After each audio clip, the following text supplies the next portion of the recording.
we have this, what we call the microwave society. We want it and we want it now and we expect it now. But one of the things that I still truly believe in is success does not work off of those principles.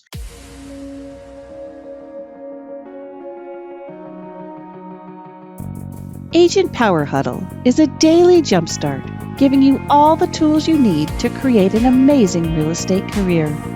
Led by top experts in the field, you'll learn how to sell more houses in less time while creating the life you want. Welcome to the Agent Power Huddle. All right. Welcome, everyone. I am Barry Overton. I'm excited to be here with this edition of Monday Mindset on Agent Power Huddle to really share with you one of the areas that I think is a constant in my life of reminding myself of and reminding my team members of in regards to one of the areas that's really significant to success. And, it's really one of those these two pivotal attributes that we must have in order to create this the success. And this is part of the bedrock or the foundation of building success. And they come down to consistency and persistence. And I think that we're going into a new year and ending this current year.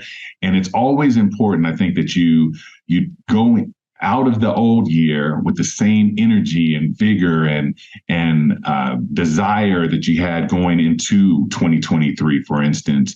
And that sets you up to be able to do the same thing going into 2024. And a big part of that is going to be that consistency aspect of things and the persistence piece. I think both of those two attributes are really the silent validators of turning, ordinary actions into extraordinary results over the course of time. And I think it's really that over the course of time that we have to all understand. We live these days in a society now where more and more things are becoming almost instantaneous to a certain degree. And, we have this, what we call the microwave society. We want it and we want it now and we expect it now. But one of the things that I still truly believe in is success does not work off of those principles. Success is not one of those things that can be placed in a microwave and bam, in 30 seconds or in a month or whatever the case may be, all of a sudden the things that we wanted, we had. I often and I truly believe in order to become successful and achieve certain goals, there's going to be an evolution, not only of your business, but of you. And you have to become the person that can achieve those goals. So there's a development process that happens along the way. And one of those important areas is becoming consistent in whatever this goal is, because every goal that you have is going to have a need for consistency, but that whatever those steps are to being consistent are going to be different for every type of goal.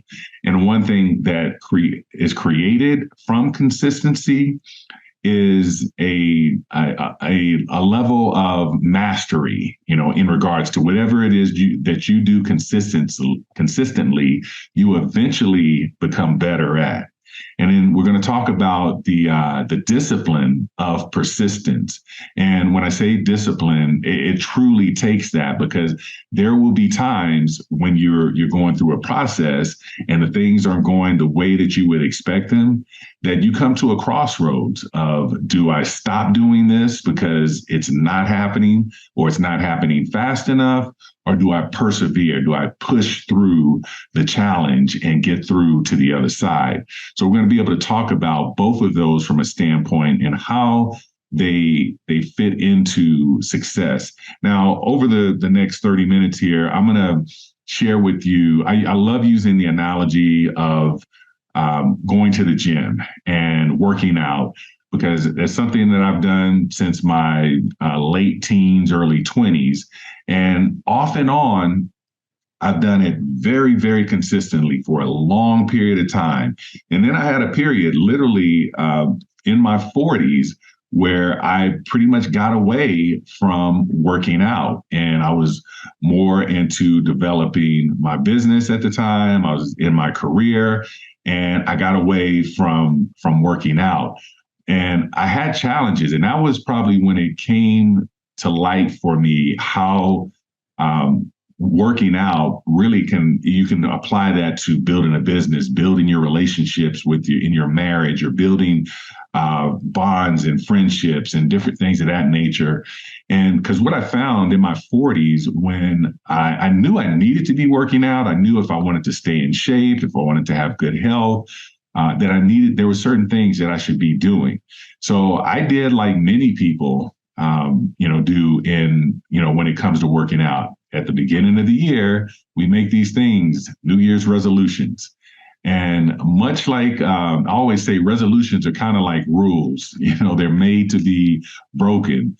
And because typically that's what happens is, we get excited January 1st or even the month prior. We're saying, okay, I'm going to get back on a kick of eating better. I'm going to work out. I'm going to work out 5 days a week, 4 days a week. We set the whole game plan of what it is that we expect to do in this resolution. And then January 1st hits and we're excited because it's go time. It's time to launch at this point. And we go to the gym, that first day and that second day and that first week and that second week. And we are in it because we have this new energy, this new vigor in us in regards to what it is that we're going to achieve. But we get a month in and we get 5 weeks and 6 weeks in, and something interesting happens during that point. Number one, while we've created a sense of consistency up to that point, we also start to do another thing. We're starting to measure the results, and we're getting on the scale, or we're looking in the mirror, and the results of a month in are not necessarily where we expect it to be. So now we start to question, this thing that we're doing. Other things become more important, or other things take priority over going to the gym. And do you know that about 67% of people, the number may actually be higher, but what I've been told is 67%, almost 70% of people by the middle week of February have given up on those New Year's resolutions. And usually in most cases, those resolutions are around, like I said, the weight loss or better health. And so you've lost more than half that have made that resolution. So for me, when I finally got to a point, I am literally, I think, 88 weeks of, I do this program called Fight Camp. And I'm 88 weeks in a row of doing 3 to 4 workouts per week with that particular program. And it was because what I realized is, okay, my goal is, my first goal is to lose X amount of pounds over the next year. But my initial goal was to just get through those first 6 weeks because I knew what that percentage was. And I said, let's get to the 6 weeks. And when I got there, number one, I awarded myself because I said 67% didn't make it here. I did. Now let's go another 6 weeks. And so I started creating, with the lofty goal, I created these small, manageable goals inside of it.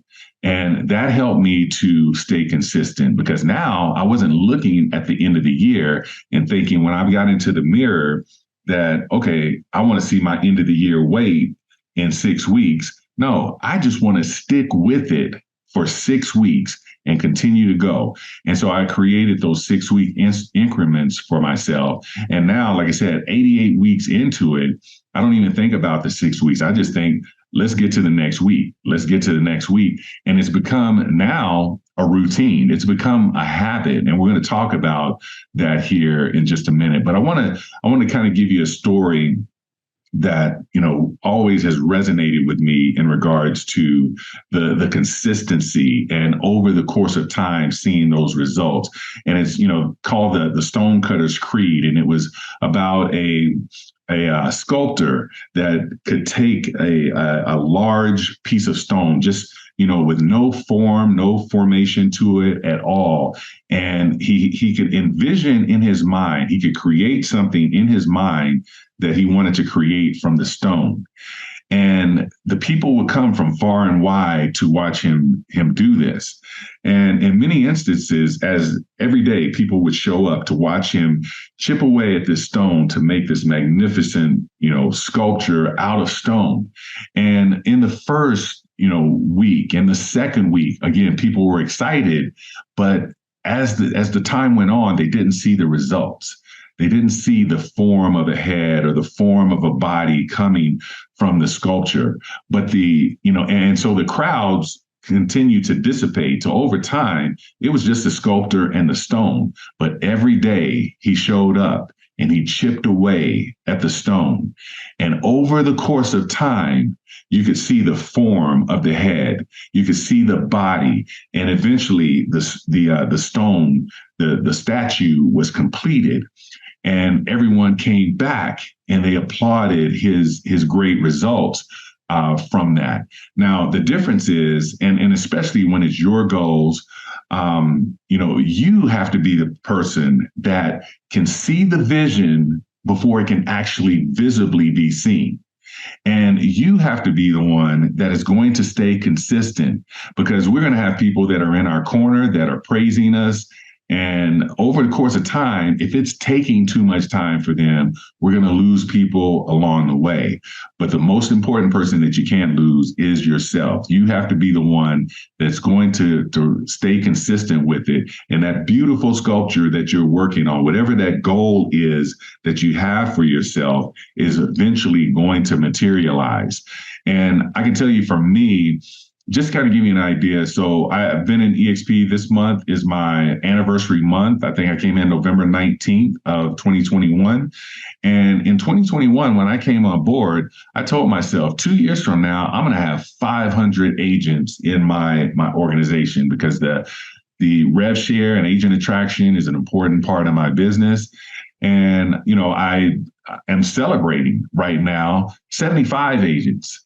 And I am appreciative of it. I have so much gratitude around that, but it's not the goal that I set for myself.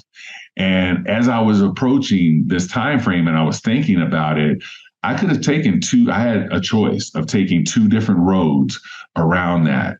And one of them was, okay, I didn't reach my goal. I am way off. I'm a failure at this. And I should just quit. I should give up on it. I'm not going to make it. I shared it with people that's what I want to do, and it's not going to happen. Or I could take a step from, okay, where are the areas where I wasn't as consistent as I could have been? And so the persistence is there, the willingness to persevere through, not reaching what it was that I set out to do, and having a mindset of reevaluating the steps that I've taken to get to this point. And, and knowing that there's been people that have been in this company that have put 1,000 people in their organization over the course of a year, not comparing myself to others, but figuring out where it is that I can get better, and then getting consistent in those areas that will make me better. Because see, the person that I was 2 years ago in this business is not the person that I am now. Even though I didn't hit the goal that I set for myself, there's been some evolution, there's been some development, there's been some growth in that time.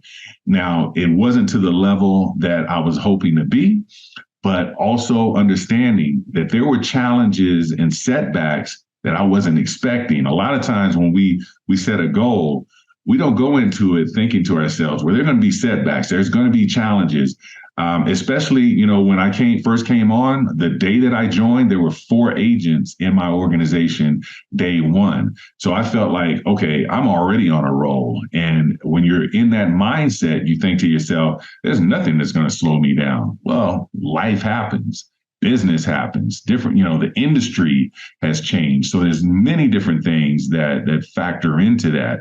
So while you're being consistent, you also have to always be in a place of evaluating, the steps and the things that you're doing in your business. One of my favorite quotes, is from John Maxwell. And he says, "Small disciplines repeated with consistency every day lead to great achievements gained slowly over time." So those are words for me, slowly over time, that I had to learn to understand. While, yeah, there are people that have joined EXP and that have done different business ventures that, man, they have success just like that. So it seems. But we don't know the backstory. We don't know what it took for them to come over to EXP and all of a sudden have, the success that explodes. There could have been years of growth, years of development, years of training that put them in a position to be able to do that. So that's why it's so important that we don't compare ourselves to what other people are doing and how their business has developed and trying to compare ours, because we don't know the journey that it took for them to get to that point. So, but we can also always be inspired by what others are doing. And maybe there's lessons that we can learn from it, but don't allow it to become part of the setback for you. So I want to give you, as we close this out, I want to give you 3 best practices in regards to being consistent. That the first one for me is establish a routine. And what I mean by that is create things that once you do them, they become embedded in your daily activity. I can tell you, I train agents on an accountability training for building and growing their business. And the practices that I give them, it's a 10-week or 12-week course. And the practices that I give them, typically, they take those practices, they're brand new to them, and they're starting to do them. And some of them are uncomfortable because they're out of what their norm. They're not what they normally do, but we're doing them every week. We meet every week. They're accountable and held accountable for the amount of activity that they're doing in these different areas. And the expectation is that over the course of 12 weeks, that it has created a habit in them that is now part of their routine.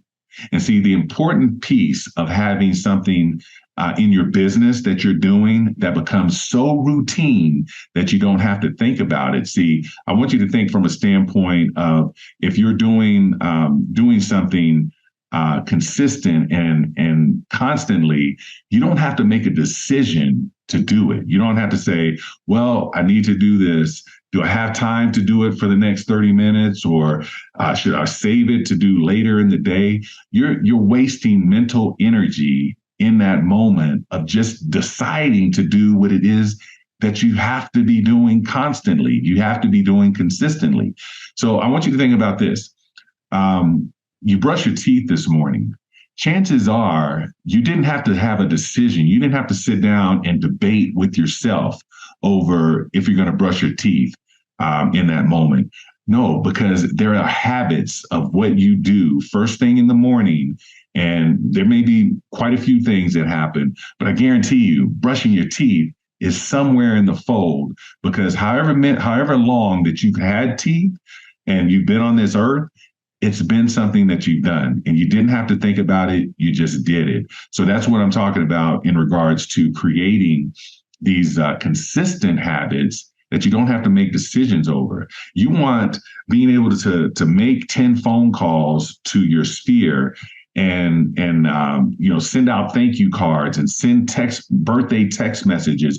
You want things like that to become consistent and habits that you don't have to think about them. You just do them. And I can tell you, many of those areas of my business, it's exactly what I do. It's through the course of the day that I know who it is that I'm calling.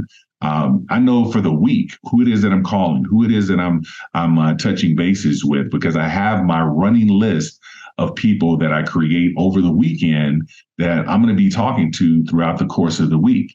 And I can tell you, people are added to that list from, I see something on social media and it's like, oh, I haven't talked to that person in a year. I need to reach out to them. Or I see something going on, a life event maybe going on in someone's life on their Facebook feed.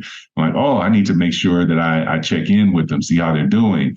So it's very easy to kind of build that list, create that list, but then it's more, the important piece is to follow through with it. So it's a matter of making sure that you make time. If you're building and growing your business and you know that sphere marketing is how you're going to grow your business, you got to make time to touch your sphere and be in connection with them. So creating those routines. The next one is setting clear, achievable goals. Now, I can tell you, I'm a big proponent of Think and Grow Rich, and I believe in creating lofty goals. I believe in creating goals that when people hear what my goals are, they're taken back by it because they're like, wow, that's a lot. But I also, as I mentioned a few minutes ago, I believe in breaking those goals down into manageable goals. It's just like I talked about the 6 weeks of working out and being able to just say, okay, I just want to get to the 6 weeks. The big goal is a year from now or 2 years from now.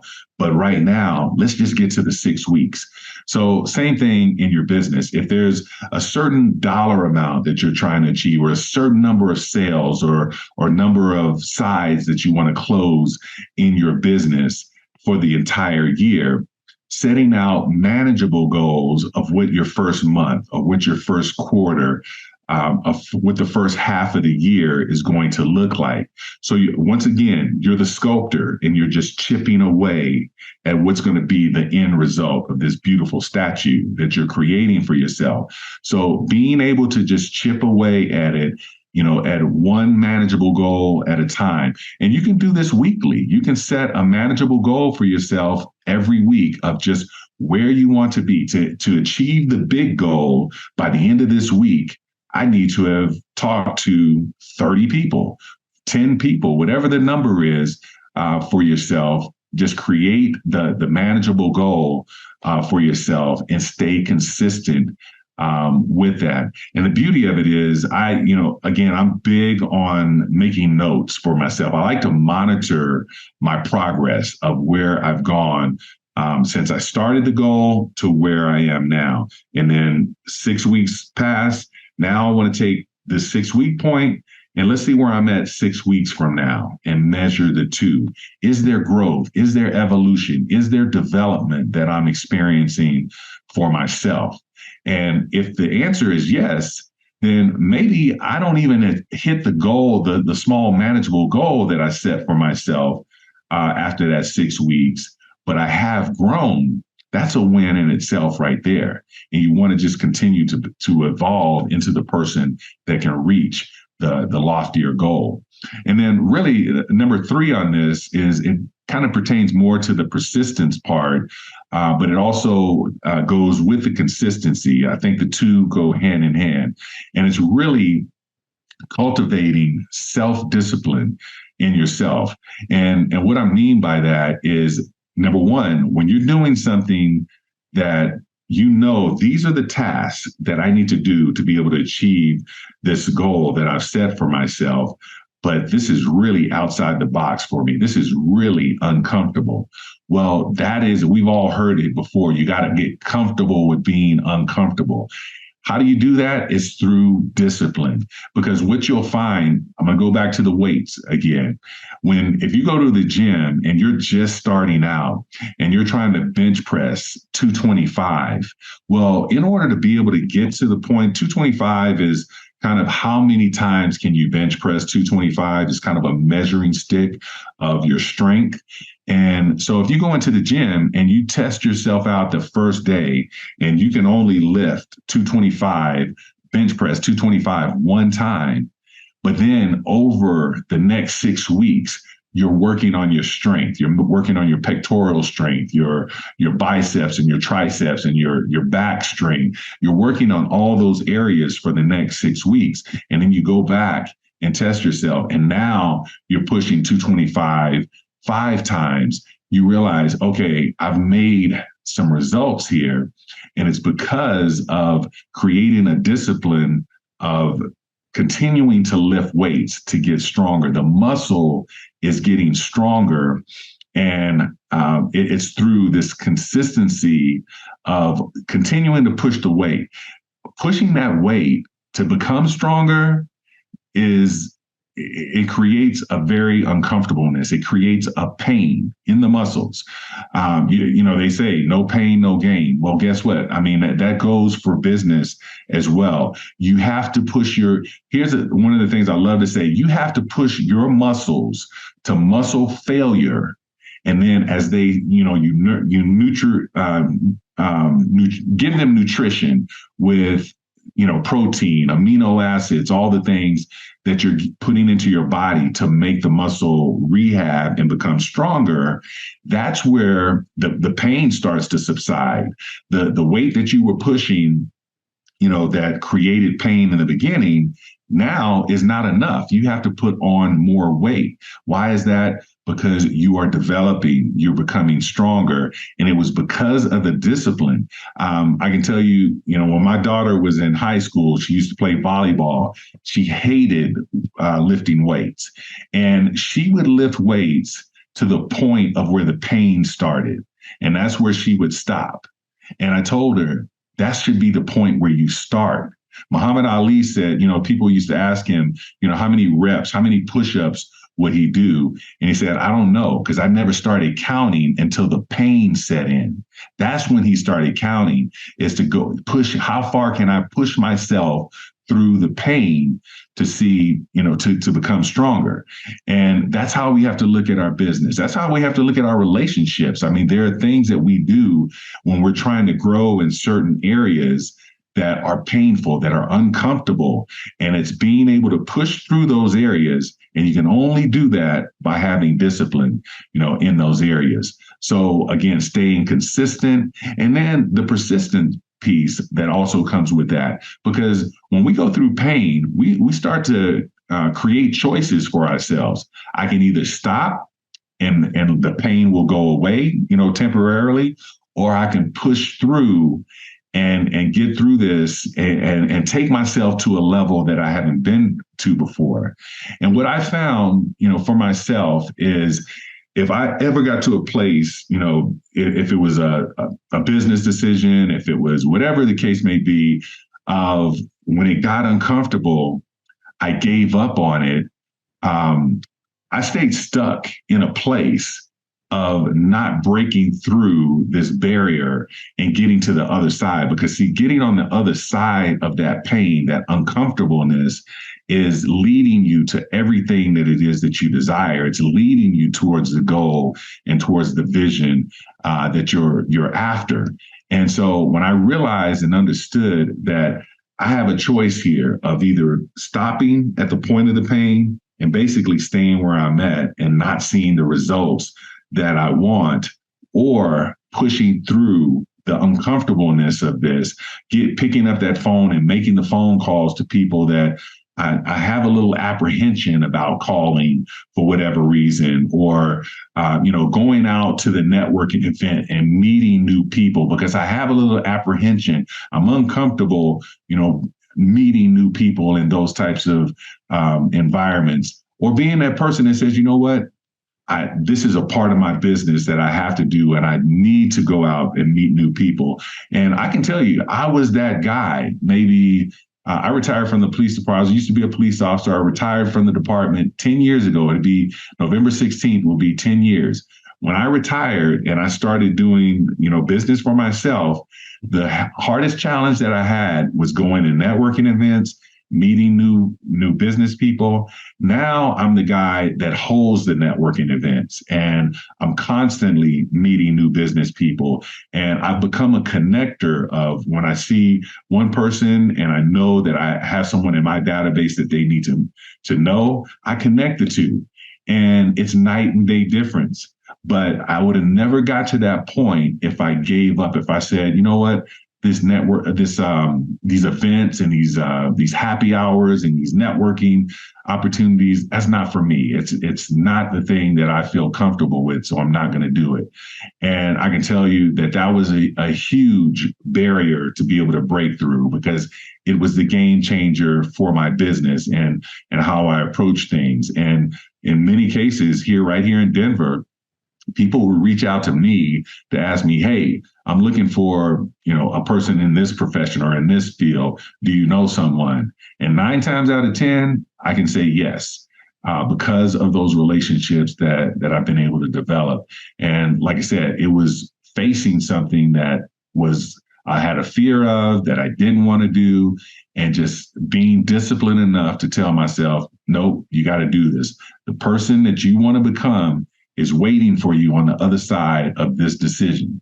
So being able to be self-disciplined is going to really open doors for you. So again, establishing the routine, setting those goals where they're clear, they're achievable. Even if the lofty goal is kind of far and out of sight, break it down into these achievable goals, and then cultivate and master your own self-discipline within yourself. Those 3 areas will be a game changer to helping you to create the consistency and the persistence. And this is the best time. One of the things I would definitely urge you to do is Google books on persistence and consistency. There's Atomic Habits is a great book if you want to read that one, just in regards to learning how to create habits for yourself. And do those things now. I mean, we have roughly 6 weeks before the end of the year, and before we get into this mindset of going into 2024 with a whole new attitude, we'll start developing it right now. So again, you get a running start into 2024. So I hope that these 30 minutes go by so quickly, but I hope that has been helpful for you. And I appreciate each and every one of you for joining us today. And I look forward to hearing your stories about success and growth going into 2024, and just remembering to stay consistent and persistent through that. And you will see the results come slowly over time. Thank you. Have a great rest of your day. Do I have time for a question? Sure. Yeah, go ahead. Hey, it's Chad. Hi. How you doing? Good. How are you? I'm great. So both my folks are in a nursing facility, and there's all these curveballs that are coming up. And I'm the only kid. So as I'm handling it all through the fact that we've got a big appointment today, my mom got really sick last week and she's been refusing a bunch of her medications. This is a personal thing, but the biggest thing is, as I am joining, through Monica and you, is trying to balance that all out. I mean, it is a lot of stuff where when you have curveballs, you're like, well, what? Okay, well, I have a commitment for this video this morning, our webinar. And it's sort of like you make it sound so simple. At the same time, I keep trying to think of how to simplify sort of where I'm at, and maybe we can talk on the side, but it's crazy trying to balance things out. And I've been reading Monica's book so far. She's the first book I'm reading. Mm-hmm. And I see where she's going with it. But I guess my question really in the end is, that initial balancing act when your mind is sort of going, a little bit heavy with family that are potentially not going to be here much longer. And then, anyway, I totally relate to what you're saying.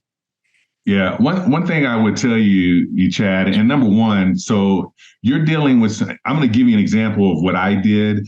But what you're dealing with is totally different because you not only have this responsibility and being the only child, and it's both of your parents. So there's a lot of emotion that goes into that. There is. Yes. Yeah.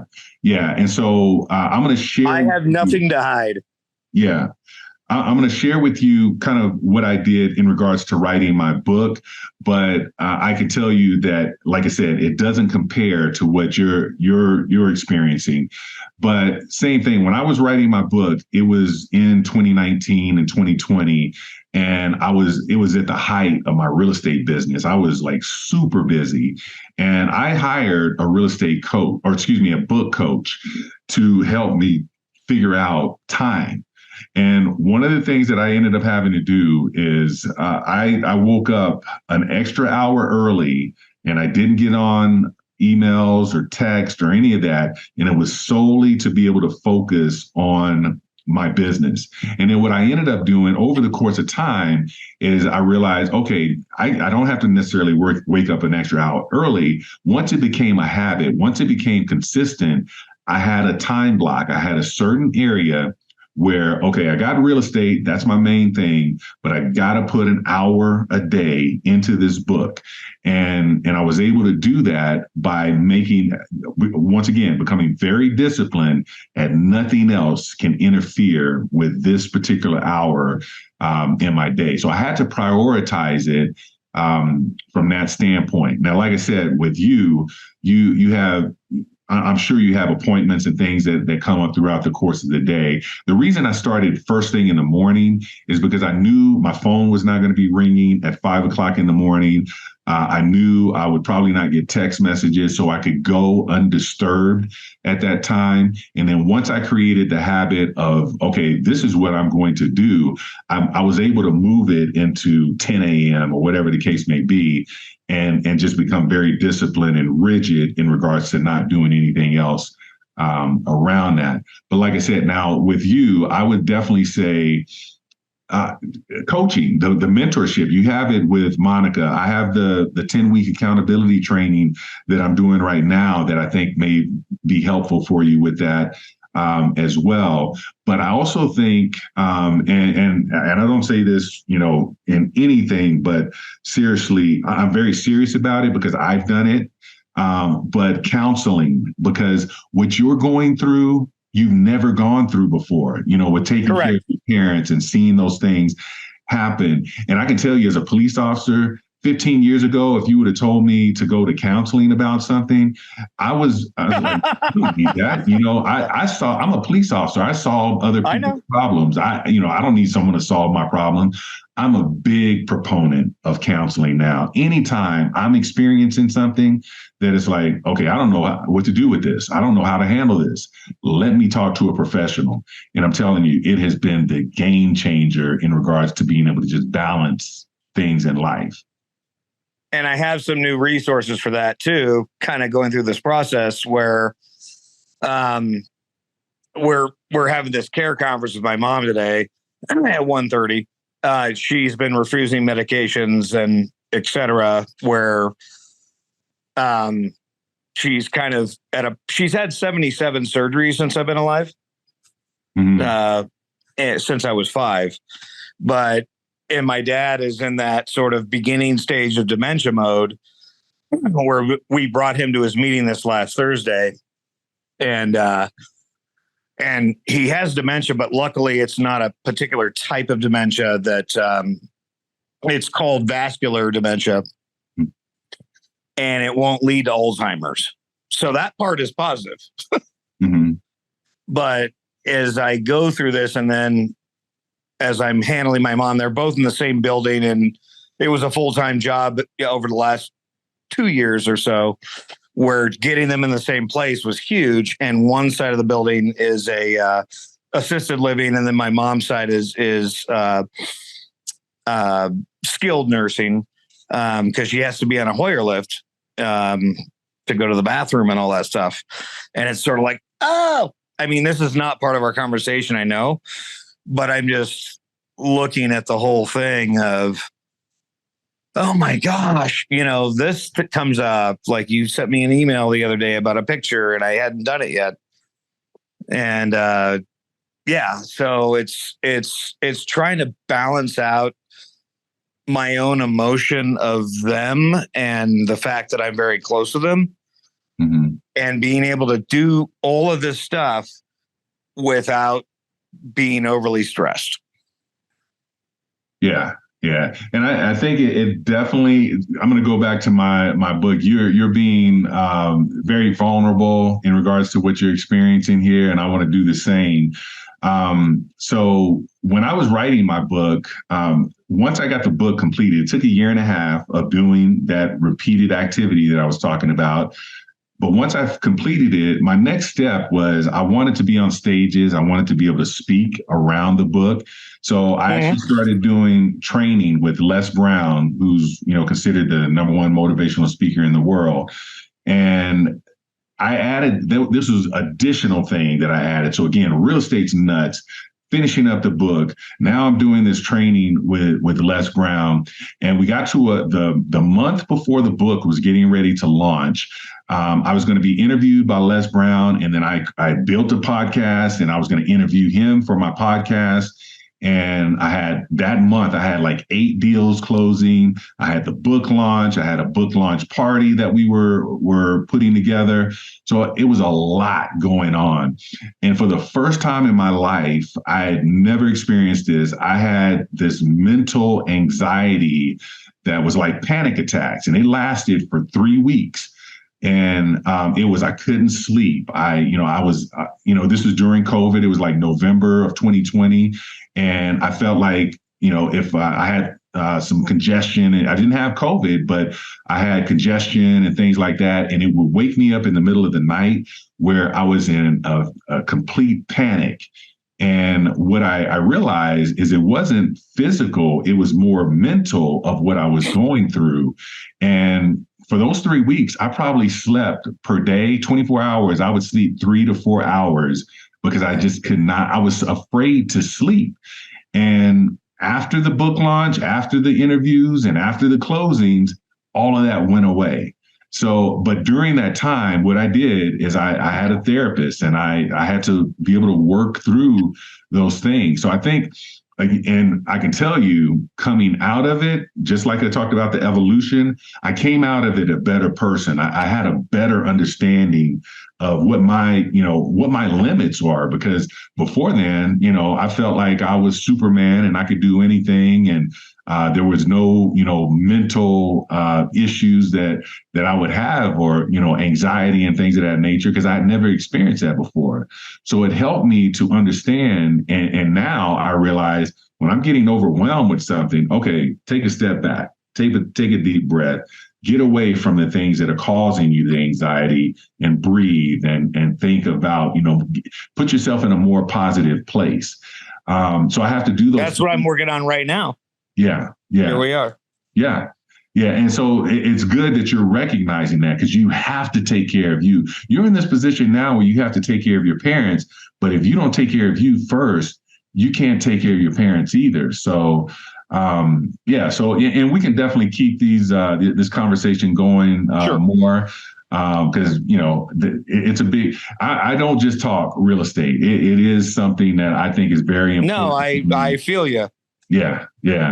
And you brought up some things that, really, like I said, I haven't been in your situation, but I've been in similar situations where I definitely get and understand where you're coming from. All right. Well, let's let the weekend go through, and now we're at Tuesday, but this week there's going to be a few things I'm going to have to handle, but I also got to, my license finally got transferred. I got to continue getting onboarded. Okay. But I'm like, one step at a time, because I've been kind of out of the game the last couple of years handling the family. Yeah. All right. Cool. Right. Well, we'll talk later. Yeah. All right. Well, I'll definitely be thinking about you. And let me, feel free to reach out if you have any questions or anything, and anything we need to talk through. Yeah. Well, I don't want to bug you on your busy time, but. Don't worry But about it. okay. We'll find time. All right, cool. Okay. All right. You take care. I'll send you a message. Okay. Sounds good. Take care. Thank you, sir. Absolutely. All right. Bye. If you'd like more information or to get connected to the Agent Power Huddle, join our free Facebook group. This call was designed for the agents in our EXP organization, but open to any agent from any brokerage. If you're a guest and you're interested in learning more about EXP or our specific resources within the Agent Collective, reach out to the person who invited you to this call to get more info. Produced by the Agent Collective Media Network.